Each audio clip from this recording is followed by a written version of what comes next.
What's cracking, everybody? Welcome back to the channel. New video.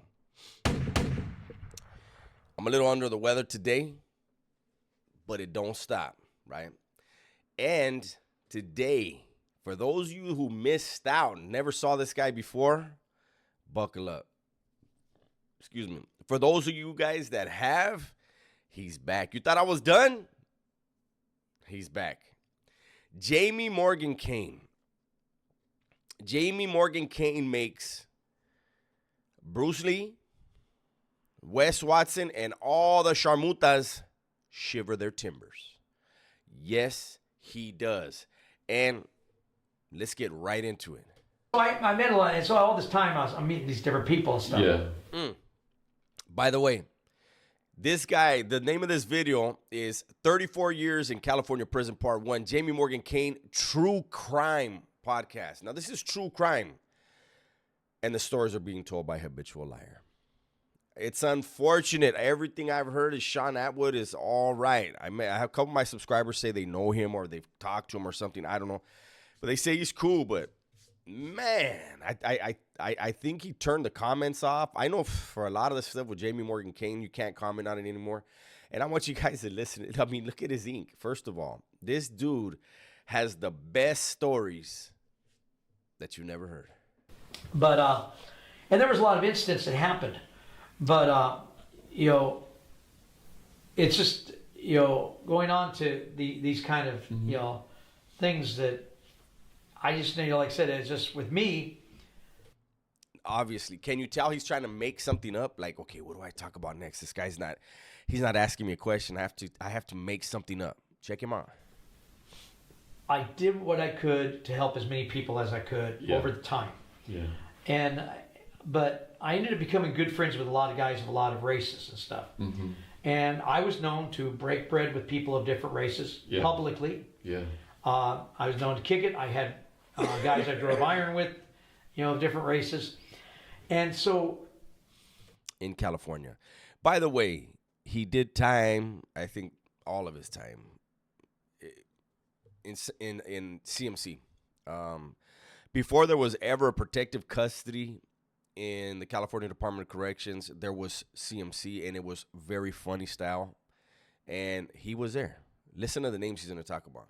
I had a lot of people of different races that would come to me from time to time to ask me about help, about different things. Mm-hmm. And because I'm reasonably well educated, I can help them with a lot of things. And my jobs in prison, I've always been clerks, lead men in factories. I was in shoe factory and laundry at PI. Of course. Prison Industry Authorities at CMC. Yeah. But I was a clerk for sergeants, lieutenants, captains, associate wardens. I did 7 years as a psych clerk, which I got a lot of support from the psych department at DVI when I was before I got out. Hobby clerk, education clerk, library ADA clerk, American Disability Act clerk. And because of... So basically, he was the clerk of the clerks, okay? And you need to understand that. He's going to lick his lips real weird, and he's a very strange guy. But, I mean, look at how muscular he is. Like he wore that shirt so you can see all the muscles. He forgot to bring them for this interview. He left them in luggage, I think. But he's got a muscle shirt on. And so you better pay attention. Of all that, I ended up building this thing where even some of the most asshole cops built a respect for me. And it got to a point where even cops would come up to me and give me this, hey, could you go and talk about this? Could you talk to these guys? Could you try to work this out? Right. And stuff. But there were times when I had cops that were out of line and not being of better sense, actually went to them and told them, you're wrong. Yeah. And some of them had a hard time expecting that from somebody who wore blue. But as I try to explain to them, you're no better than I am. Yeah. I said, the only difference is I got caught for something you haven't been caught for. But yeah, that usually works. In a soft-ass joint like CMC where they know nobody's going to jump in and help you. Right. In real life, if they know you're a sucker like that and you're on that yard and you're acting like that, they're going to pick you up and they're going to slam you on your head probably 70 to 80 times. and they're going to say, now go back to your cell and let us know if you need medical attention. And when you say you need medical attention, they're going to do it all over again. Trust me, I knew enough about most of the cops that they talked about crimes that they committed. Yeah. They just didn't get caught for it. Sure you did. You know, and like I said, but I was in 9 prisons over the 34 years. How did it go with your first parole then? You're supposed to be out after 12, 13 years. Well, what happened was 5 years into prison, they changed the law. And they took away our halftime. So instead of going to board for at 13 years, I didn't get to go to board. I mentioned this before, but for those that missed it the first time, why are they aiming their crotches at each other? This is what they, you know, have you ever heard of a Mexican standoff? This is called a white man crotch off, okay? It's never been seen before other than in the wild. And here we have 2 domesticated, bald-headed dudes, and they are doing a crotch off. It's intimidating. Board until I had 18 years, 6 months in. By the time I went to that first board, I went in there and I had job offers, places to live offered. I had my vocational, my educational. I had good psych reports, everything. I was the model inmate for all this. And I went in and I had this commissioner named Giaquinto. Yeah. And Giaquinto looked at everything. He goes, you know, you're making it really hard on us. He goes, usually you haven't done something. He goes, you've done so much that you virtually have made it impossible for us to deny you parole. But he goes, but the political era right now is not good because we've got Governor Wilson in and he's not letting people out.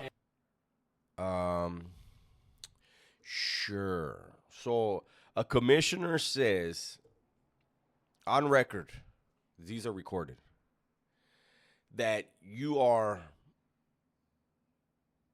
in position, you have done everything, you have gone above and beyond everything expected of you in order to be granted parole, but because of politics, you can't be released. And you didn't take that to court. You could have taken that to court. Right now, I don't know which one's right. I'm sick, and this vato's confusing me. He doesn't have any muscles, but he's wearing a muscle shirt. I'm all fucked up. And Governor Davis isn't going to let people out. Mm-hmm. He goes, but why did you name 3 different governors right now, you stupid fuck? So what we're going to do to benefit you is we're going to deny you we're going to give you a 3-year denial on the grounds of the gravity of the nature of your crime. Right. I said, but that will never change. Case law. That's where, see, guys that lie, they will always put a little speck of truth in there. So you're like, well, I know that's true. Like, why would he lie? That's true. The gravity of the case, yeah, they can cite that, but there's already established case law that after a certain amount of years, you can no longer point to that because that is not changing. It's static. But let's get back to this fairy tale, whatever. He goes, oh, but that's all right. He goes, because in 3 years, there'll be a new governor, and you'll probably have a better chance then. But right now, he goes, if we give you a date, the governor's going to take it. I said, give me. I was interrupted. You didn't know, but I'm just letting you know. But we're back. The date. Let the governor take it. Let me fight him in the court. Yeah. And he goes, well, why waste the court's time? You can take him to court without them getting it to the governor. Dude, man. Back to what I was saying. Now I remember before that phone call. He is completely lying about the procedure that California inmates have to challenge a denial. But who am I to inject reality in this fantasy land? You'll be back in 3 years. It's not that much time. Jesus. So we'll do that. So I got denied, based on the gravity and nature of the crime. Yeah. And then I went and that was at Vacaville. I mean, not Vacaville. I was at Solano, which is considered Vacaville South. They built a prison right next to Vacaville. Okay. And so I get sent from there back to Old Folsom. Yeah. And of course, but now it's 18. and it has changed. And now it's a level 2 institution. Okay. Medium, a minimum medium. Medium. Okay. But medium. Level 2. there are guys who remembered me when I from there, and I came up. But I guess I missed part of the story. Part of the story was when I was at CMC. One of the things that happened I was there 7 years. Yeah. One of the things happened about 4 years in is I come out of my unit, and we had these turnstiles. You come out, and the education's right here. And just as I'm coming out the education comes Wesley Tucker. Tucker, I was going to ask about Tucker. You always got to watch out for guys named Wesley. They're trouble. And the thing about CMC is that a lot of people who were low, kind of like low-level PC cases got to go to CMC. Yeah.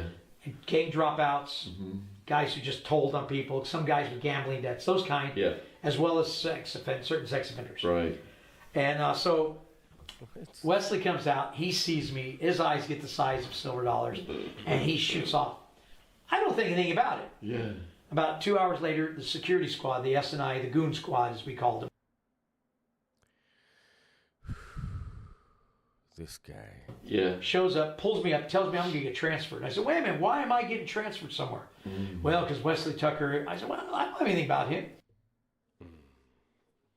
So, the cops told you that another inmate snitched on you. They just do that, right? Like they don't care about their job because they trust you. They have no idea you're gonna come out here and tell this guy in the middle of a crotch off that they did that. No, they don't know. They trust you. Well, he's concerned. I said, well, he should be. I beat him last time. I said, I've got no problem. I won the fight. Yeah.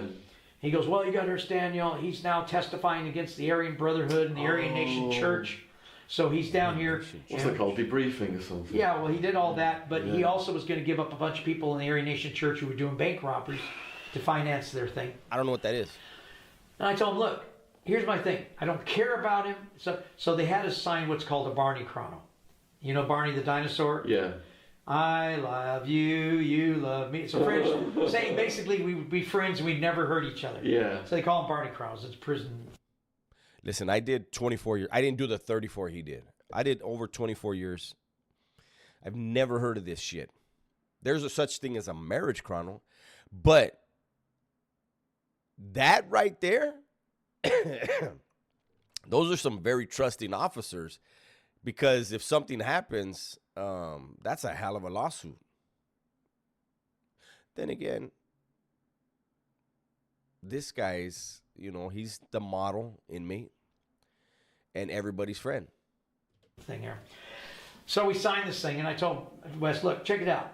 I don't really care about you. Yeah. Go about your way. Leave me the hell alone. Yeah. So we all.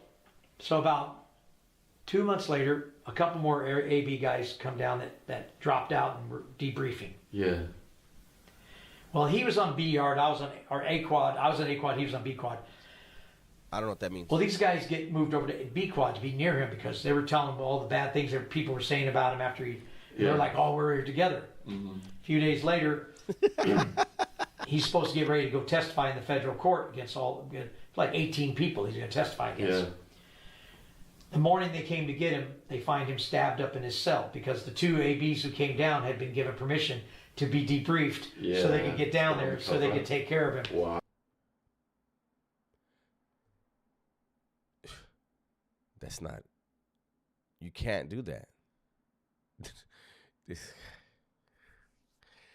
I'm sure there's somebody that can look up Wesley's name and then did he die? Did he in your dream? Did he die or did he live? Before he could go to court. Wow! So he didn't see that coming. He didn't see that coming, and yet he was a guy who at one time called and I found out later he did have like 8 or 9 people killed over the years. So it was like poetic. You guys should see the first half where this guy just beat the dog shit out of Wesley. He did whatever he wanted to him. But Wesley could have other people killed. He just couldn't have this guy killed. It's impossible. It's impossible. Look at his fucking muscles. Justice in that respect. Yeah. But, and kind of the funny thing is that at that time, guys who went down to CMC as dropouts or PCs or gambling, you didn't want to do anything wrong to get kicked out because they would send you right back to a main line. Ooh. There was no PC back then. These two guys, even though they had permission to debrief, got sent back to a main line because they violated the no violence rule. Yeah. And they were killed, so they couldn't ever say who sent them down there to do it. Oh, wow. Hey, this guy right here has look at his stupid face. Listen, Sean Atwood was in prison. I don't know what system he was in, but Sean, how do you not hear this shit and be like, come on? How do you not grab him by that chicken gizzard thing right there? Shut the fuck up with your stupid lies and go find your muscles and come back. Shit. Keep it clean. Yeah. Expendable. And they thought they were going to go back and be welcomed with open arms. Yeah, they thought they were going to get the stripes. Wow. But they were just lowly little soldiers. So how the hell did this go on to 34 years? Anyway, but I just kept, like I said, I would just go to, like I said, I've moved to different prisons, and I usually met people or new people. Yeah. And there were staff moved around, and people would speak up for me. Yeah. And I built such a reputation with my job working, that was that it got to a point where they used to come out with they came out with a 2-year clerk list. You couldn't be a clerk in a certain job for more than 2 years. Yeah. Well, 90 days before your 2 years was up, they put out a list of all the guys coming up. And as soon as I'd come up, I'd have staff come up to me going, hey, look, come to work for me. You have a microwave, you have a coffee pot.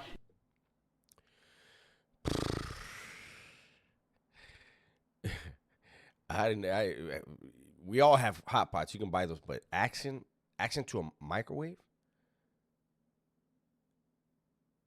All the COs were rushing to him for him to be their clerk. Why?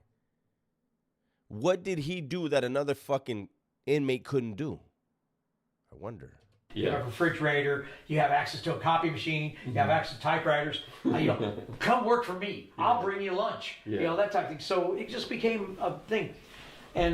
But the thing was that I just continued over the time. Yeah. And then, like I said, but I always knew, in the back of my mind, I knew I was going to get out one day. I always knew that. What finally got you out then? Well, ironically, I did get found suitable in 2013. Yeah.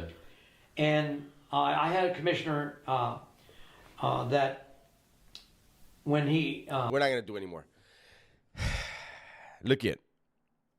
You see where we're at. If you guys want me to do more Jaime Morgan Kane, this is why I forgot. I was like, there's still time on this. I came back to the video. I was like, I didn't finish this. And now I realize why. Wes Watson is full of shit, right? But he puts more reality into his bullshit than this guy. This guy,